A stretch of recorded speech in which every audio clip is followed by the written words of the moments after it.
ओम बिरला जी, आपने इस सदन की लोकसभा अध्यक्ष की मर्यादा तार तार कर दी। अगर एक सांसद खड़े होकर एक समुदाय को इस तरह गाली बक रहा है और आप सदन में बैठे हुए हैं और सिर्फ चेतावनी दे के छोड़ दे रहे हैं, तो क्षमा कीजिएगा, आने वाला इतिहास आपको इतना नाकारा, इतना नपुंसक, इतना मर्यादाहीन अध्यक्ष के रूप में याद करेगा कि आपको लगेगा कि उस दिन आपने गलती की। सूपड़खा का जो जिक्र कर रहे थे ना प्रधानमंत्री जी, जो एक महिला सांसद पे कमेंट कर रहे थे, सूपड़खा की हंसी। प्रधानमंत्री जी गौर से देखिएगा वीडियो, रिवर्स करके देखिएगा वीडियो। हर्षवर्धन और रविशंकर प्रसाद के चेहरे पे जो हंसी है, उसे सूपड़खा की हंसी कहते हैं। दुनिया हंस रही है आप पर। किस मुंह से यहां कोई व्यक्ति कारोबार करने आएगा? किस मुंह से इस मुल्क में कोई रहने आएगा? इस मुल्क में क्या मुसलमान होना गुनाह हो गया है? क्या हर मुसलमान को आप एक दायरे में घसीट कर उसे बेइज्जत करना अपना धर्म सीख रहे हैं? शुक्रिया प्रधानमंत्री जी आपका, आपने दुनिया को दिखा दिया कि हम कितने निचले स्तर पर गिरते जा रहे हैं। हमारे गिरने की सीमाएं समाप्त हो गई हैं। हम इस हद तक पहुंच गए हैं कि दुनिया के लोग कह रहे हैं कि भारत के लोगों की जहनीत जहर भरी हो गई है।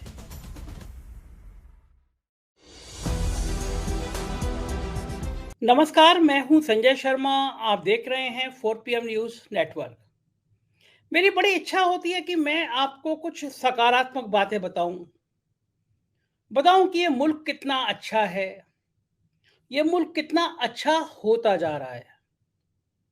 मेरे मन में बड़ी इच्छा होती है कि मैं आपको बताऊं कि मेरे पास दुनिया के तमाम मुल्कों से जो मेल आ रहे हैं, उन मेलों में लिखा है कि भारत बहुत तरक्की की तरफ जा रहा है। ऐसा काश लिखा हो।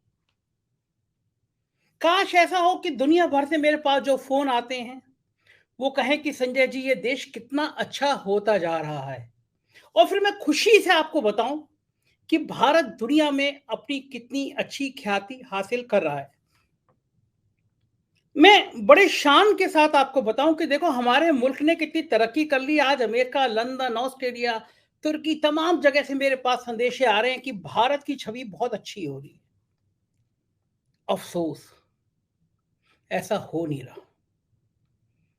हर रोज, हर दूसरे रोज एक ना एक ऐसी घटना घट रही है जिससे पूरी दुनिया में हम शर्मिंदा हो रहे हैं।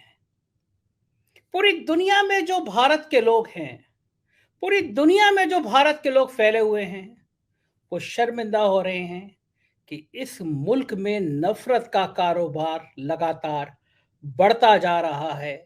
ये कारोबार अब घृणा के उच्चतम स्तर तक पहुंच गया है।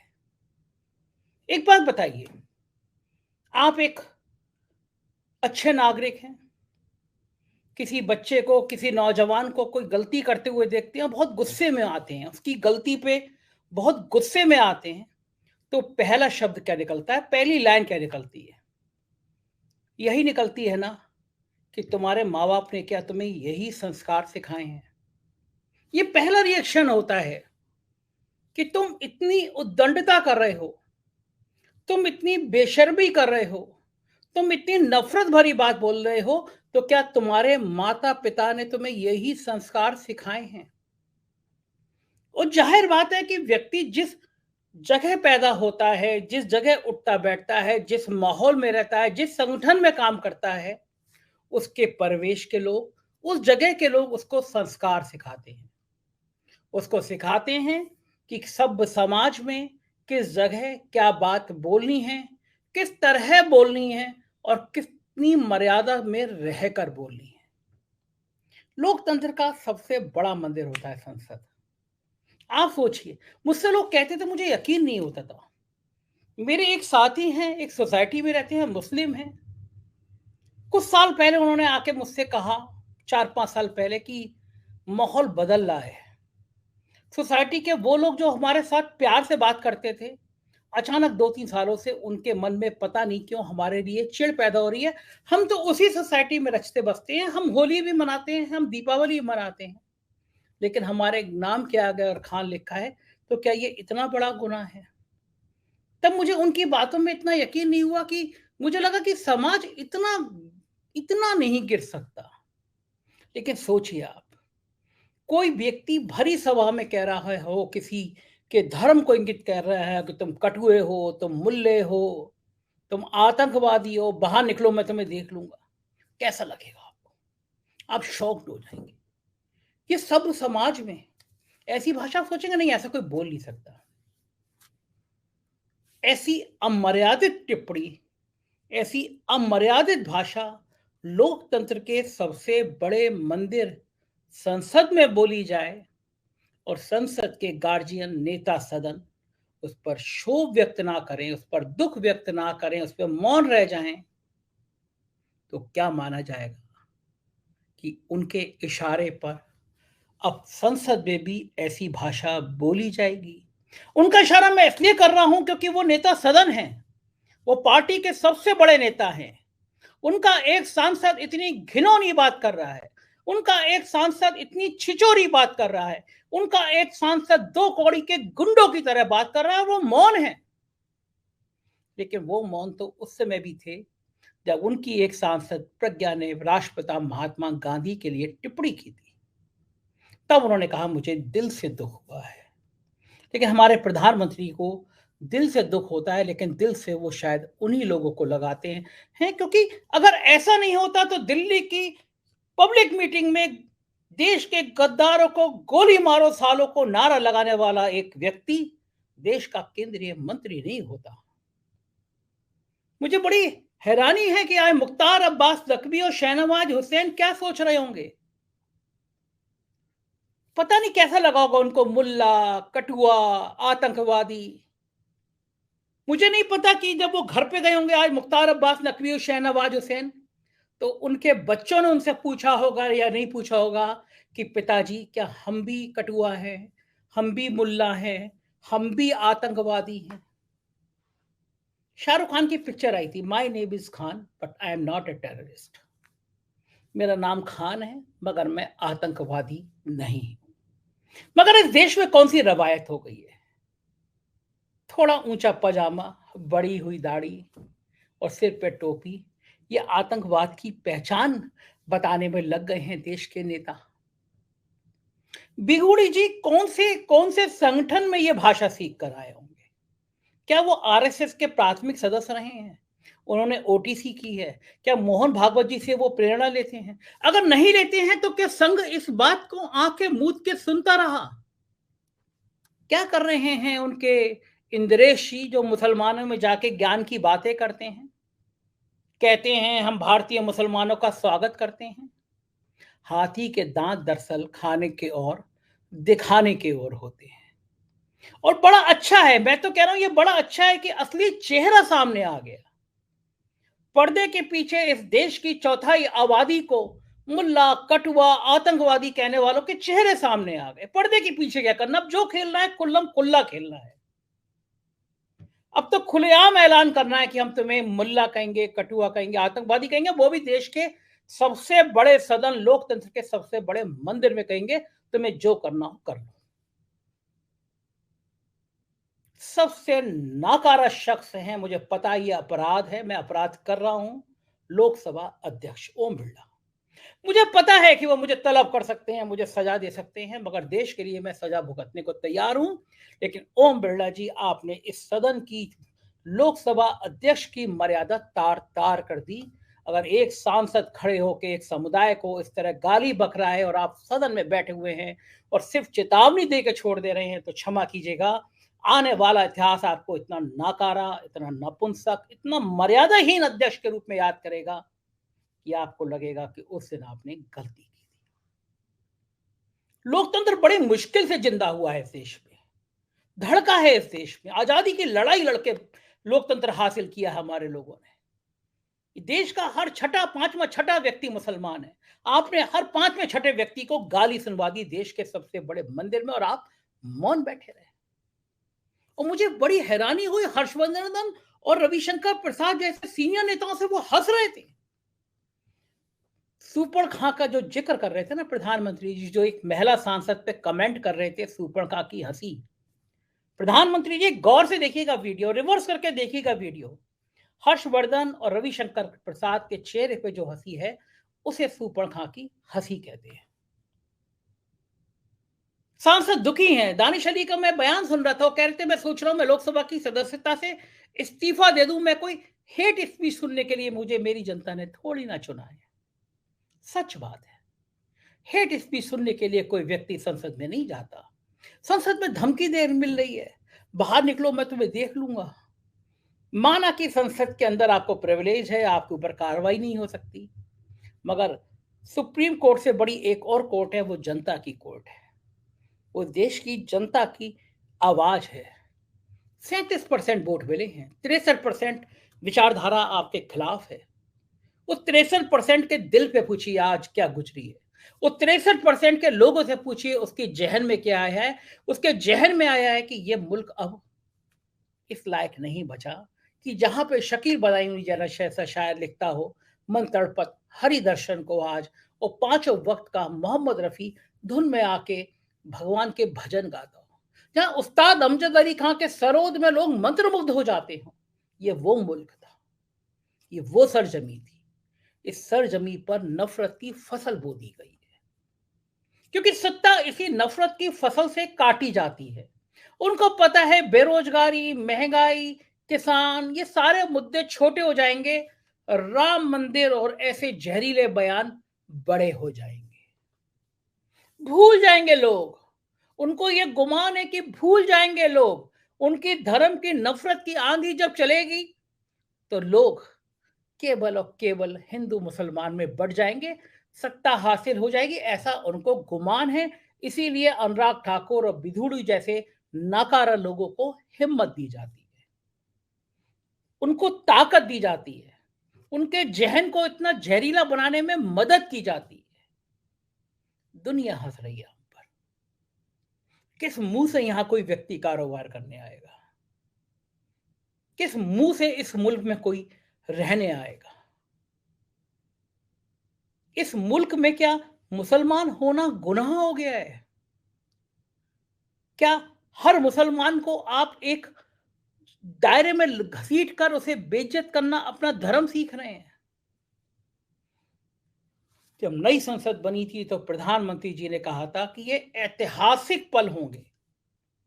शुक्रिया प्रधानमंत्री जी आपका, दिल से आभार आपका।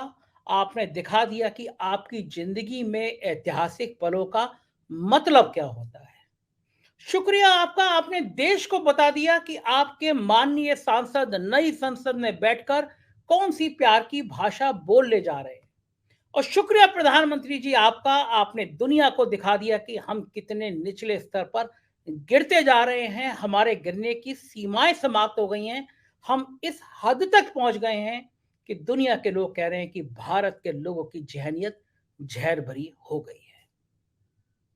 प्रधानमंत्री जी, आज आपको समझ आया होगा जब आप अमेरिका में गए थे और लोगों ने आपसे सवाल किए थे कि भारत में लोगों के मन मस्तिष्क में किस तरह धमकी दी जा रही है, किस तरह उनके नागरिक अधिकारों का हनन किया जा रहा है, किस तरह उनके मौलिक अधिकारों को कुचला जा रहा है, किस तरह प्रेस की आजादी पर हमला किया जा रहा है। सारे सवाल अमेरिका में उठे थे। अब आज आपको समझ आया होगा कि दरअसल दुनिया भारत की स्थिति पर चिंतित क्यों है, क्योंकि दुनिया को समझ आ रहा है कि भारत धीरे धीरे तालिबान जैसा होता जा रहा है, तालिबानी मानसिकता जैसा होता जा रहा है। इंजेक्शन लगा लगा के जहर नसों में भरा जा रहा है। कारण यह है क्योंकि हर फ्रंट पे हमारी बदनामी हो रही है। हमने जीडीपी के आंकड़ों में बहुत गोलमाल किया, तब भी देश की आर्थिक व्यवस्था भली गोदी मीडिया के चैनलों पे बढ़िया चल रही हो, लेकिन हकीकत यह है कि गांव में भूखमरी जैसे हालात पैदा हो रहे हैं। 80 करोड़ लोगों को 2 वक्त का राशन देके जिंदा रखा जा रहा है। इस घटना पर मुझे लगा कि बहुजन समाज पार्टी बहुत रिएक्ट करेगी, बहुत तीखी प्रतिक्रिया करेगी, लेकिन मायावती जी ने तो ऐसा लगा कि शायद मजबूरी में ट्वीट किया। मायावती शायद इस ट्वीट को करना भी नहीं चाहती। मायावती जी ने लिखा, दिल्ली से भाजपा सांसद द्वारा बीएसपी सांसद दानिश अली के खिलाफ सदन में आपत्तिजनक टिप्पणी को हालांकि स्पीकर ने रिकॉर्ड से हटाकर उन्हें चेतावनी भी दी है और वरिष्ठ मंत्री ने सदन में माफी भी मांगी है, किंतु पार्टी द्वारा उनके विरुद्ध अभी तक समुचित कार्रवाई न करना दुखद और दुर्भाग्यपूर्ण है। मतलब मायावती जी अपने ट्वीट में कह रही हैं कि स्पीकर ने टिप्पणी हटा दी, वरिष्ठ मंत्री ने सदन में माफी मांग ली, स्पीकर ने रिकॉर्ड से हटा दिया, लेकिन पार्टी ने कुछ नहीं किया। ये दुर्भाग्यपूर्ण है। ये मायावती की शैली है। वो मायावती जो अपने एक सांसद के प्रति इस दुर्व्यवहार पर देश को हिला देने का वाला खुद ताकत रखती थी, हिम्मत रखती थी, वो मायावती का ये ट्वीट बता रहा है कि उन्होंने भारतीय जनता पार्टी के सामने मानो घुटने टेक दिए हैं। वो ताकत कहां गई मायावती जी की? अपने सांसद के इस तरह अपमानित होने के बाद वो कह रही हैं कि वरिष्ठ मंत्री ने माफी मांग ली, स्पीकर ने रिकॉर्ड से हटा दिया। और यही कारण है, जब दानिश अली से सवाल किया गया कि मायावती ने ट्वीट किया है लेकिन बड़ा दबा छुपा किया है, तो दानिश अली ने कह दिया उन्होंने ट्वीट देखा भी नहीं है। पूरे देश ने मायावती का रिएक्शन देखा। संभव नहीं है दानिश अली ने देखा ना हो, लेकिन दानिश अली को पता है कि उनकी नेता अब भाजपा के कदमों में बिछने को तैयार हैं, इसीलिए उनकी हिम्मत नहीं हो रही है वो बीजेपी से आंखों में आंख डाल के कहें कि अगर तुम्हारे सांसद को तुमने सस्पेंड नहीं किया तो हम देश भर में हल्ला कर देंगे, हंगामा करेंगे। इससे कहीं गुना तीखा ट्वीट अखिलेश यादव ने किया। अखिलेश यादव का ट्वीट प्रशंसा का पात्र है। उन्होंने लिखा कि इंसान का पहचान चेहरा नहीं जवान होती है। सत्ता के नशे में बेसुध भाजपा के एक सांसद द्वारा विपक्ष के एक अल्पसंख्यक सांसद को अति अभद्र तरीके से संबोधित करना किसी आपराधिक घटना से कम नहीं है, किसी क्रिमिनल घटना से कम नहीं है। ये भाजपा की नकारात्मक राजनीति का निकृष्टतम रूप है, जिसमें अन्य भाजपाई सांसदों का हंसते हुए सम्मिलित होना दिखाता है कि ये किसी एक भाजपाई की गलती नहीं है, बल्कि ये भाजपा के अधिकांश सदस्यों की निर्लजता का बेशरम प्रदर्शन है। ऐसे सांसदों पर किसी भी प्रकार की संसदीय विशेषाधिकारों से छूट से परे किसी एक सांसद नहीं बल्कि पूरे संसद और संविधान की मानहानि करने का मुकदमा होनी चाहिए और ताउम्र की पाबंदी भी लगना चाहिए। ये कम से कम तीखा ट्वीट है। मायावती की तरह गोल बोल रही हैं, कांग्रेस से भी निंदा की है। और वास्तव में अब ये बात समय आ गया है जब देश को मांग करना चाहिए कि विधुड़ी जैसे सांसद का लोकतंत्र के सबसे बड़े मंदिर में बैठना एक अपराध से कम नहीं है। इस देश की मर्यादा पे, इस देश की संस्कृति पे, इस देश की सभ्यता पर कलंक है कि अगर लोकतंत्र के सबसे बड़े मंदिर में विधुड़ी जैसे लोग मौजूद हो। क्यों नहीं प्रधानमंत्री ने कहा, अगर उनको इतना ही मान है, वो कहते हैं कि सबका सम्मान, सबका अभिमान, सबका सम्मान, सबको अधिकार, इस तरह के तमाम डायलॉग बोलते हैं। कहां गया आज सबका सम्मान? संसद में ये भाषा इस्तेमाल की गई। शर्म आती है। इस देश को, लोकतंत्र को शर्म आती है। इस देश के सैकड़ों करोड़ों लोगों को आज दिन पूरा उदास कर गया होगा। पूरा दिन उन्होंने सोचा होगा कि इस मुल्क को क्या हो रहा है। मैं दिल्ली आ रहा था, दिल्ली में मेरे साथ बैठे थे एक सज्जन, भी आदत है लोगों से संवाद करने की, जिक्र यही कर रहे थे, कह रहे थे ये कौन सी भाषा होती है। हम भी, वो कह रहे थे हम भी बीजेपी को सपोर्ट करते थे, लेकिन ऐसी भाषा सुन सुन के अब मन भर गया है। ये मुल्क की तरक्की का पैमाना नहीं होता। आप डेवलपमेंट की बात करिए, आप नौकरियों की बात करिए, आप इस तरह की भाषा, इस तरह की ओछी भाषा इस्तेमाल कर रहे हैं। तो ये पीड़ा हर आदमी की है, हर बुद्धिजीवी की है, हर पढ़े लिखे व्यक्ति की है। चंद लोग ऐसे सिरफरे हैं जो समाज में ऐसी भाषा बोलते हैं, ऐसी गुंडागर्दी करना चाहते हैं, ऐसा जहर बोना चाहते हैं। लेकिन इनका इलाज, नफरत का इलाज नफरत से नहीं है, आपके पास है इसका इलाज। मैं फिर कह रहा हूं, आपके पास है इलाज। इन जैसे नेताओं से ज्यादा जरूरी है ऐसे निर्लज मीडिया संस्थानों को भी ठीक करना। सुधीर चौधरी, अंजना ओम कश्यप, रूपकल लियाकत जैसे लोगों को ठीक करना। इनके चैनलों को देखना बंद कर दिया। ये कम जहरीला वातावरण नहीं फैला रहे हैं, ये बेस तैयार कर रहे हैं, ये पिच तैयार कर रहे हैं जिसपे नेता आके खेल रहे हैं। इनके टीवी चैनलों को आज ट्वीट करके, फेसबुक पे लिख कर कहिए कि जो नफरत फैलाएगा, जो अंबानी के चैनल नफरत फैलाएंगे, चाहे वो अमीश देवगन हो, चोपड़ा हो, अमन चोपड़ा, कोई भी हो। आप देखिए, जिस चैनल पे आपको लगे कि ये देश को तोड़ने की बात कर रहे हैं, नफरत फैलाने की बातें कर रहे हैं, फेसबुक पे लिखिए, ट्विटर पे लिखिए और कहिए कि आज से हमने इस चैनल को ब्लॉक कर दिया, हम ये चैनल देखेंगे नहीं। जब देश में करोड़ों मैसेज ऐसे आएंगे, तब इनको विज्ञापन देने वाले लोग भागेंगे और तब इनको समझ आएगा कि जिस हिंदू मुसलमान को करके, अंबानी को समझ में आएगा कि जिस हिंदू मुसलमान को करके ये नफरत का वातावरण बना रहे हैं, दरअसल देश के लोग समझ गए हैं और उनके इस नफरत को वो प्यार की भाषा से उनको सबक सिखाने को तैयार बैठे हैं। मुझको यकीन है ये आप जरूर करेंगे। और मेरी एक रिक्वेस्ट ऐसा है, मेरे चैनल के नीचे ज्वाइन का बटन आता है, उसको दबाइए, थोड़ी मदद कीजिए। हम गोदी मीडिया ना थे, ना है, ना होंगे। हम आपकी मदद से चलने वाले लोग, आपके प्यार से वाले लोग हैं। शुक्रिया, मदद जरूर कीजिएगा। हमारे राज्यों के चैनल है 4PM यूपी, बिहार, गुजरात, महाराष्ट्र, कर्नाटक, उन्हें भी सब्सक्राइब करिएगा। शुक्रिया, थैंक यू।